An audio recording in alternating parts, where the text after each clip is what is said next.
আসসালামু আলাইকুম। শুরু করছি ইলমা বেহরজের উপন্যাস পদ্মজা, পর্ব ৪১। সূর্য মামার ঘুম ভাঙতে তখনও বাকি, তবে তার আগেই ডাকাডাকি করে সবার ঘুম ভাঙানোর কাজ শুরু করে দিয়েছে পাখিরা। পদ্মজা স্বামীর বুকের ওম ঝেড়ে ফেলে অজু করে আসে। এসে দেখে তার সোহাগের স্বামী এখনও গভীর ঘুমে আচ্ছন্ন। পদ্মজা ডেকে তুলে একসাথে ফজরের নামাজ আদায় করে। নামাজ শেষ করেই আমির ঘুমিয়ে পড়ে। পদ্মজা রান্নাঘরে যায়, গিয়ে দেখে ফরিনা বেগম এখনও আসেননি। আজ মেট্রিক পরীক্ষার ফলাফল। উত্তেজনায় পদ্মজার সর্বাঙ্গ কাঁপছে। সে পায়চারি করতে করতে লাবণ্যর ঘরের সামনে আসে। দরজা খোলা। পদ্মজা বাইরে থেকে উঁকি দিয়ে দেখল রানী মাটিতে বসে আছে, উদাস হয়ে কিছু ভাবছে। রাতে ঘুমায় না, নিজের মতো জগৎ করে নিয়েছে। খাবার রেখে যাওয়া হয়, যখন ইচ্ছে হয় খায়। পদ্মজা দীর্ঘশ্বাস ছাড়ল, এরপর জায়গা ত্যাগ করল। রানী অন্য কাউকে দেখলে খুব রেগে যায়, তাই এই ভোরবেলা তার সামনে না যাওয়াই মঙ্গল। পদ্মজা সদর ঘরে পায়চারি করতে থাকলো। ফরিনা বেগম তাসবিহ পড়তে পড়তে সদর ঘরে প্রবেশ করেন। পদ্মজাকে দেখে প্রশ্ন করলেন, উইট্টা পড়ছো তুমি? চুলায় আগুন ধরাইছো? পদ্মজা অপরাধীর মতো মাথা নত করে না উচ্চারণ করল। ফরিনা এ নিয়ে কথা বাড়ালেন না, মৃদু কণ্ঠে আদেশ করলেন, লাবণ্যরে ডাইক্কা তুলো গিয়া। সেরিডা আইজো মানুষ হইল না, ভোরের আলো ফুইট্টা গেছে, হে এখনো ঘুমায়। আচ্ছা আম্মা। পদ্মজা আবার লাবণ্যর ঘরের সামনে আসলো। এবার আর বাইরে থেকে উকি দিয়ে চলে যায়নি, ভেতরে ঢুকলো। পদ্মজা আওয়াজ করে দরজা খুলে। তাও রানীর ভাবান্তর হলো না।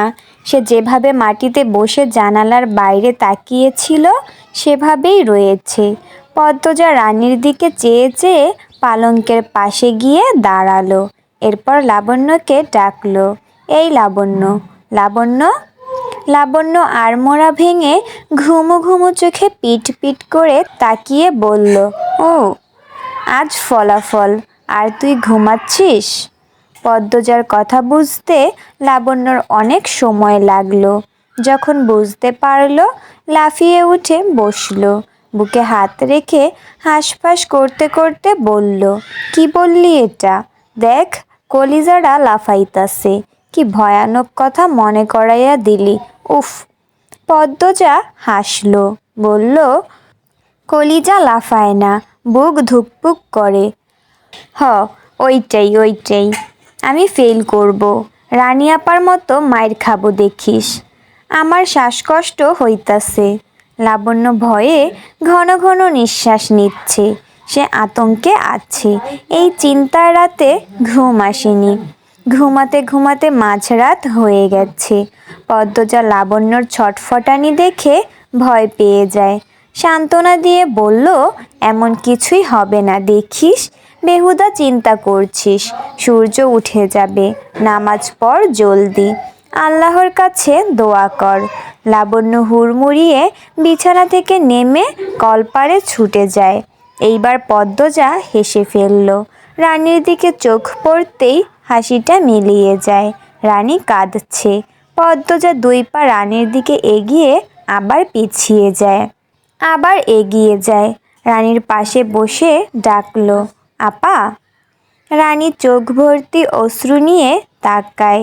পৃথিবীর সব কষ্টরা বুঝি একজোট হয়ে রানীর চোখে ভিড় জমিয়েছে। রানী অশ্রুরুদ্ধ কণ্ঠে বলল, প্রিয় মানুষ হারানোর কষ্ট এতটা যন্ত্রণা কেন দেয় পদ্মজা? তুমি তো অনেক জ্ঞানী, সবাই তোমারে বুদ্ধিমতী কয়। তুমি একটা বুদ্ধি দেও না, এই কষ্টের পাহাড় কমানোর বুদ্ধি আমারে দেখাইয়া দিবা শান্তির পথ। মানুষের কতটা কষ্ট হলে এভাবে শান্তি খুঁজে? পদ্মজার চোখ টলমল করে ওঠে। সে ঢোক গিলে বলল, পুরনো স্মৃতি মুছে সামনের কথা ভাবো। নামাজ পড়ো, হাদিস পড়ো, কোরআন পড়ো। একদিন ঠিক শান্তি খুঁজে পাবা। আমার মতো পাপীরে আল্লাহ কবুল করব? আল্লাহ তাআলার মতো দয়াবান, উদার আর কেউ নেই। পাপ মোছার জন্য অনুতপ্ত হয়ে সেজদা দিয়েই দেখো না আপা। ক্ষমা চেয়ে দেখো, আল্লাহ ঠিক তোমার জীবনে শান্তি ফিরিয়ে আনবেন। সেদিন বুঝবে আল্লাহ তোমার সেজদা কবুল করেছেন। রানী জানালার বাইরে তাকায়, আম গাছের ডালে চোখ রেখে বলল, কেন এমনটা হইল আমার সাথে? ব্যভিচার করেছো আপা।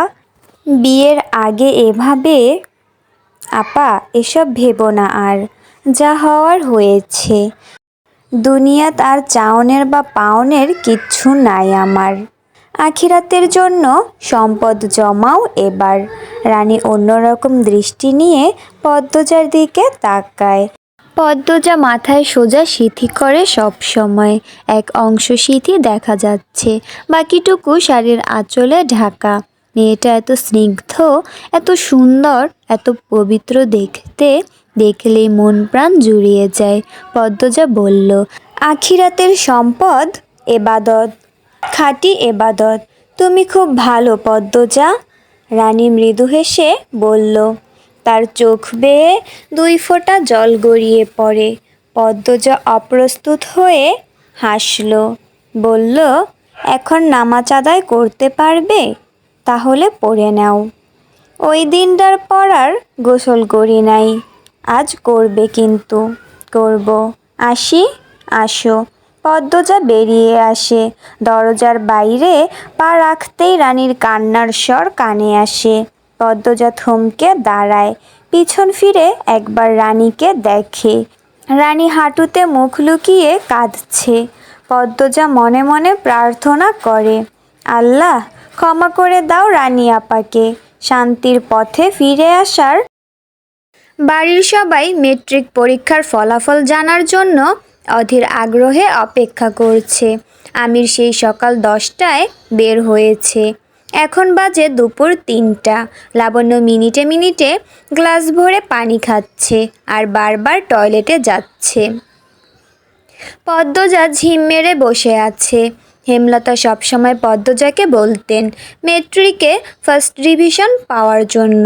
পদ্মজার একবার মনে হচ্ছে সে ফার্স্ট ডিভিশন ফলাফল করবে, আরেকবার মনে হচ্ছে সেকেন্ড ডিভিশনে চলে যাবে। সে এক হাতের আঙুল দিয়ে অন্য হাতের তালু চুলকাচ্ছে। এই মুহূর্তে মাকে খুব মনে পড়ছে। কতদিন হলো দেখা হয় না। প্রথম প্রথম মায়ের জন্য প্রায় কাঁদতো সে। এখন অবশ্য মানিয়ে নিয়েছে।